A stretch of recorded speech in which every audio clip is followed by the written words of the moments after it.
So here I am in the Azure Active Directory B2C we have created yesterday, the TicketsBasket tenant. Everything is ready. We have created the user flow, the sign in, sign up, and reset password. We have initialized the tenant. Right now, we have to register the applications. So the Blazor application and the ASP.NET Core API can use them. One, to register the users our login and retrieve access token to the client. And another application will be used by the API to verify the token received from the client, if this is a valid token or no, and which user is this token for. So to get started with this, basically we can go to the search and search for B2C. This is the Azure Active Directory B2C. We can go to it. Okay, that's great. Here on the left side menu, we have under the manage section, we have something called app registrations, which is basically the section that allows us to create new or register new applications. We will have, as I've said, two applications. One will expose an API and will create a scope, which is the application that's going to be used by the server and the API to verify the token. And another one will be for the client. The user will be able to create, register, create a new account, sign in, or reset the password. And when they log in successfully, the application will going to show a token for this user, so the user can use it to send requests to the server and access some protected resources on that API.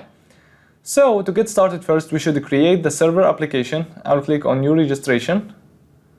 And from this page, first you have to choose the name of the application. I will call it TicketsBasket, the underscore server. And from this one, the supported account types, I will choose accounts in any organizational directory or any identity provider for authenticating users with Azure Active Directory B2C, which is the best for our case.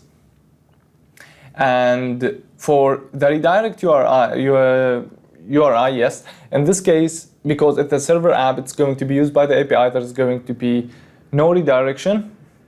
So I don't have to specify anything here. And permissions, yes, grant admin consent to OpenID and offline access permissions. Click register.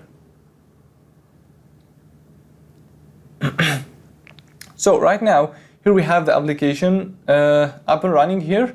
What we can do is basically, first, I highly recommend you to directly do the steps by taking the application ID from here, click on copy, go to the notepad, and type TicketsBasket underscore server app ID, and paste it here. Okay, we will use this when we create the applications. So that's great. Right now, what we have to do is basically go to expose an API, because this application is going to provide a scoop, or let's say some sort of permission for the clients to access our API. So we have to create that scoop. So you can go to the expose an API and click on add a scoop. Example for a scoops, let's say if we talk about the Microsoft Graph API, which is basically the API of the Microsoft 365 products. That API provides you with a lot of scoops. One of the scoops, for example, users.read, users.write, calendar.read, calendar.write. So each one of those scoops give you the ability, or give the token when the user accesses some protected resources from the Graph API, for example, to read-write tokens or something like the stuff. And right now, because we are creating our own application, we have to create our own scope.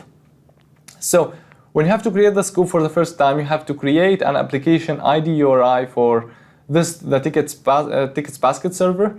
So just to click save and continue, it's going to be the domain ticketsbasket.onmicrosoft.com/new ID generated for this one. Let's click save and continue. That's great. Right now here you have to specify the scope name, and the display name is going to be shown to the users and the admin when they try to log in. So basically, for this one, the scope is I will call it API.readWrite. We will have only one scope. Here I will call it read or full access for the resources. The description allow the users to manage all the resources within TicketsBasket. It's going to be only one scoop, so it's going to be responsible for all the process. I'll click on Add Scoop. And as you can see here, there's going to be right now an scoop ID or scoop URI, as you can see. So also click on Clip to Copy Board, go to this one, and then type scoop URI and paste it here. All of this are going to be used when you create the application. So this is the only two things we have to do with the server application. Right now we can move to the client app. So let's go back to the Azure Active Directory B2C, app registrations, and click on new registration. If you click here, okay. So the display name is going to be tickets server TicketsBasket _ client. Again, accounts in any organizational directory. But right now, there's going to be a client, will be redirected to the login page, and after that will be redirected back to our application. So basically here you have to define the type of the client and the redirection URI, which basically will handle the access token comes back from this application. So basically our application is going to be a Blazor app, so we should choose single page application. Click on this one.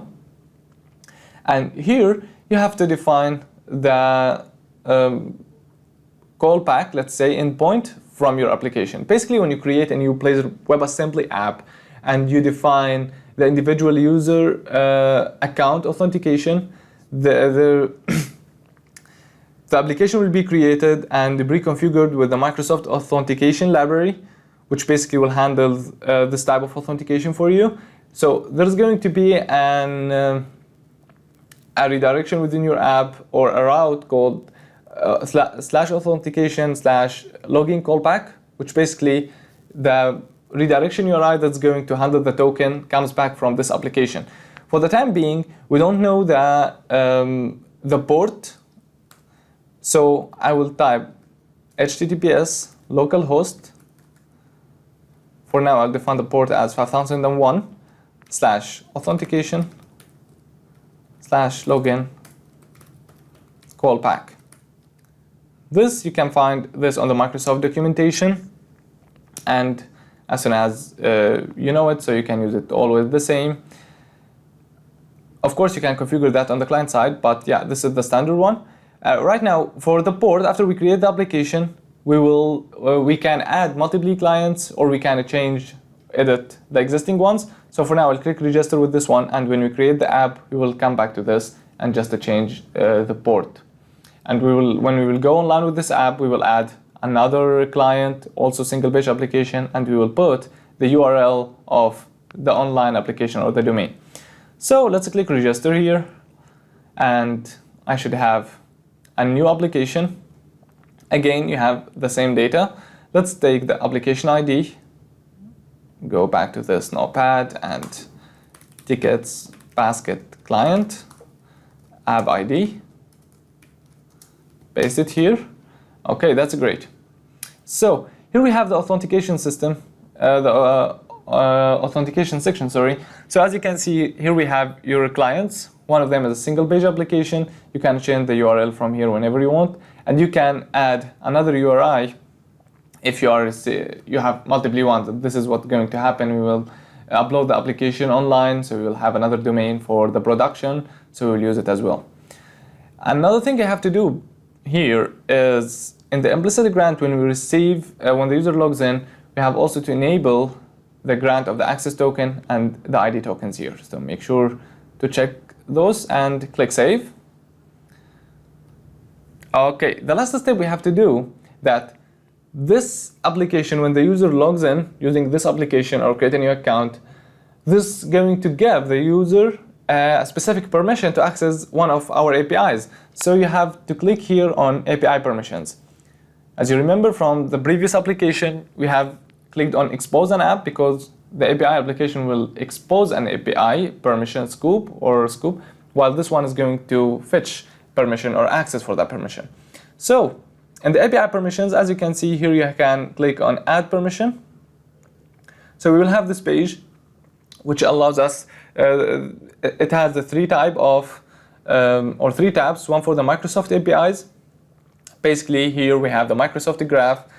When you click on this, you have all the permissions by the Microsoft Graph, like the SMS, the subscription, the tasks, Teams, Skype. Like you can have all the APIs related to all the scoops related to the Microsoft products here. Well, what we want is basically to go to My APIs, and here we will see the TicketsBasket server, because this application is for us. It's for our Active Directory here, and it exposes an API, so we are going to see it here. Click on that, and as you can see, the API that this application provides to us is the only one called API.readWrite. Check on this and click Add Permissions, and that's it. The last step to do is just to grant the admin consent for TicketsBasket. So just click here and make sure that this one turns into green, and that's it. Right now, the consent has been granted successfully, and that's it. Here we have right now the server app and the client app. We have the app ID, we have the scoop ID, we have another thing that we should have, yeah. If we go to the overview here, which is the domain name, which is basically the domain name of the Azure Active Directory B2C domain. So this is all the info we need to create the Blazor WebAssembly app and the ASP.NET Core app pre-configured with the individual user account authentication for Azure Active Directory B2C. Thank you so much for watching. This is everything for this session. Right now, in the next one, we will create the app, initialize them, we will test the authentication and create a new user. Everything should work very fine.